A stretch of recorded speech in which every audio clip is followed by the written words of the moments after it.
Rock Bottom Coins is the #1 place to get your coins. If you make coins for my videos, sell them to Rock Bottom. If you're buying, use my code GUTBOX for 10% off. Hey, Box here. So, in this video, we'll talk about, like, what you should be doing in MUT. I know it's, like, day 2 of a promo. We got the weekend ahead of us. We're going to go over, the chase that you should be doing right now. We'll talk about the market a little bit, methods to make coins and everything like that. Packs being quote-unquote profitable, and maybe some predictors we'll wrap up with. So, that's kind of like the agenda. So, what should you be doing right away, right now? In my opinion, I feel like you should be chasing the shards, okay?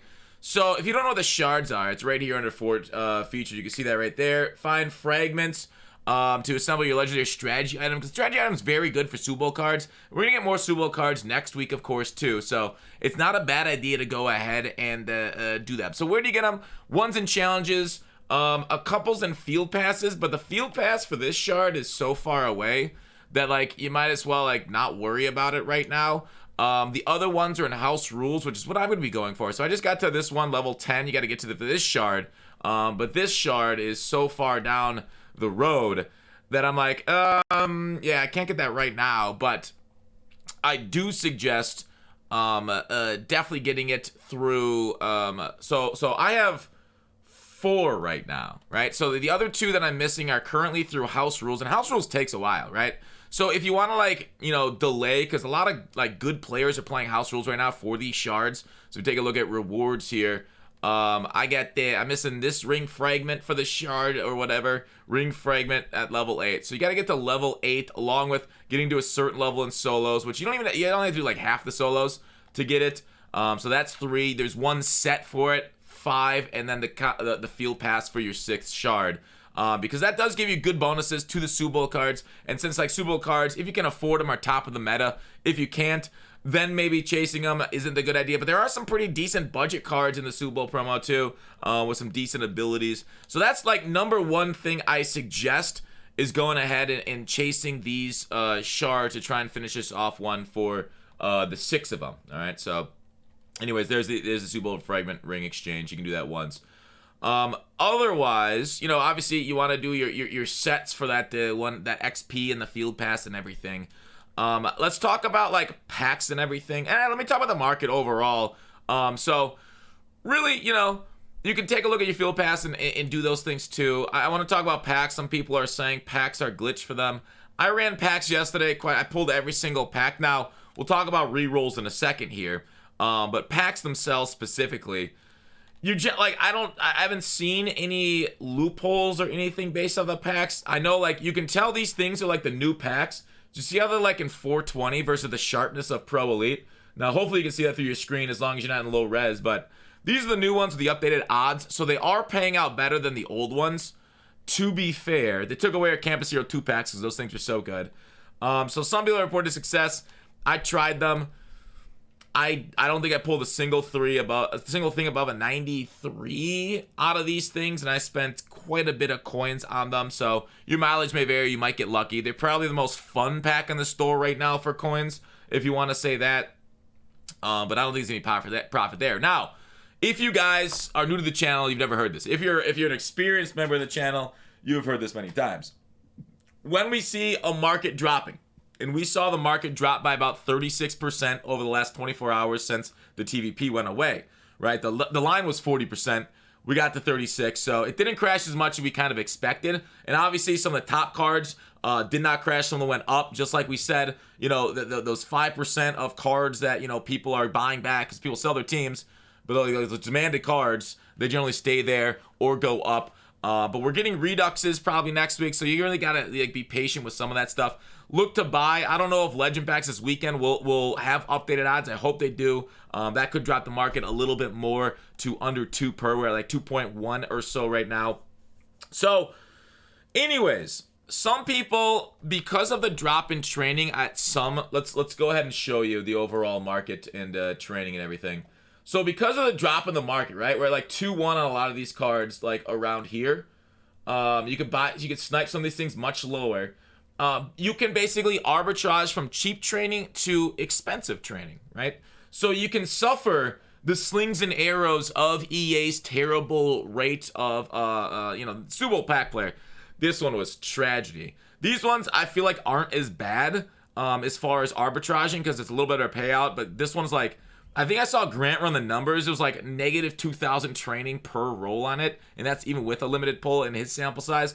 So these ones, they actually cooked that. Like this, the Super Bowl player reroll was basically a EA make right for us having a loophole on the Campus Hero 2 to TVP for the last 4 or 5 days.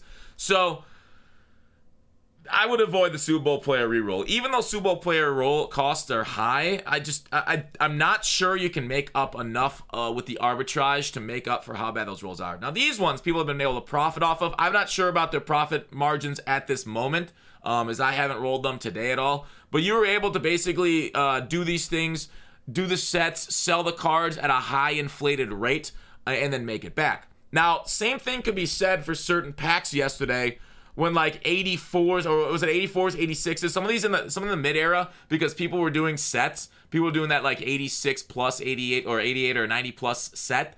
They went for a high point. And so like some of these packs that paid out with a good amount of 84s. What was the minimum 84 pack?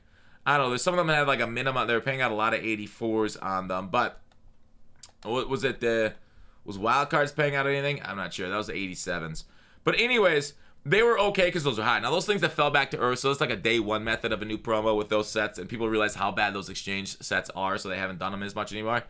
So basically, what we're seeing here is a little bit of arbitraging and opportunity there, but that's a method. And generally, I don't like to talk about methods on this channel because as soon as I go through like, oh, this set is profitable, it's gone, right? Like legend sets will be profitable on Saturdays, and I'm confident saying that because, you know, legend sets have frequently been profitable on Saturdays. Not every Saturday, but a lot of Saturdays, especially if we get a good legend. We'll see what we do end up getting. We'll find out that information later tonight. So, because there's gonna be 97 overalls. I think with 97 overalls, do you want to invest in 93 overalls for the Legend Exchange set?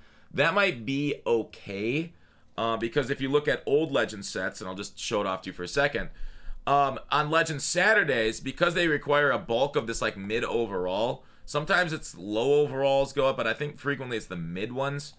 So like we're going for like 96s to 97s. Let's go ahead and take a look at this. So 96s, in my experience, it's kind of been like more the mid card. So maybe it's the 91s that'll go up because they're gonna require 4 91s. The 91s could definitely take a little bit of an upwards. I said 93 as a mistake. They only require 2 93s, but I think it's these ones. The 4 required of the mid ones. The 5 required of the low ones. They're just such a huge supply of these things out of packs because packs are tragedy. It's like Romeo and Juliet. That I think it's these. So 91s might not be a bad idea to pre-build the Saturday Legends today if you can snipe those cards.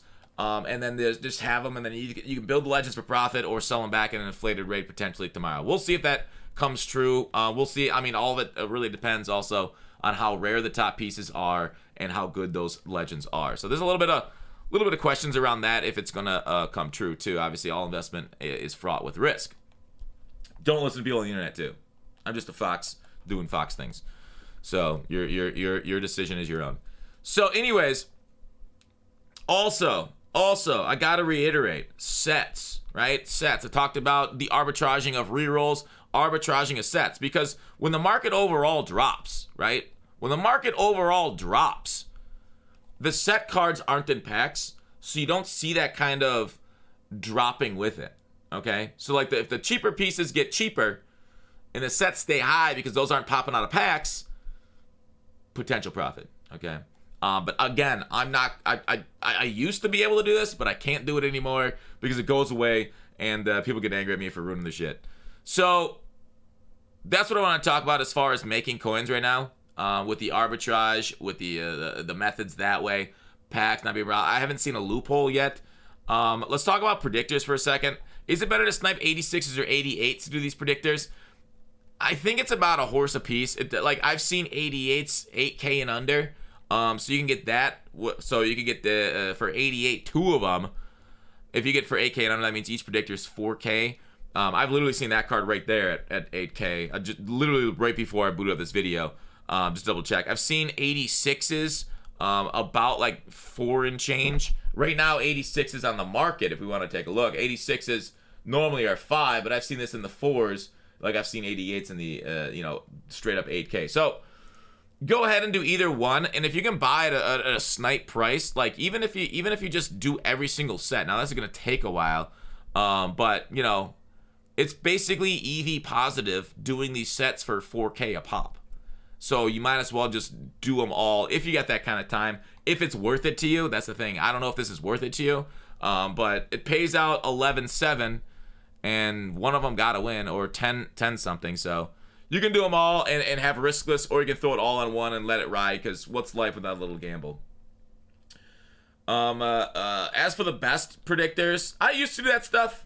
If there's demand in the comment section, I could go through like what Vegas said. This is what I did in previous years. I just went through what Vegas had. But the thing is, they're no longer doing Vegas numbers anymore. They're doing like, will they score over a certain amount of points? They're basically doing like a lot of this stuff. It's harder to do with Vegas. But they're basically doing. Actually, these ones are easy to do. For Vegas has that, I think. They used to do lines and stuff, and I guess I got to go and get into a lot of moving the lines and stuff. But anyways. That's what I want to talk about today. About what you guys doing. All right? That's it. See you guys over on stream in a little bit.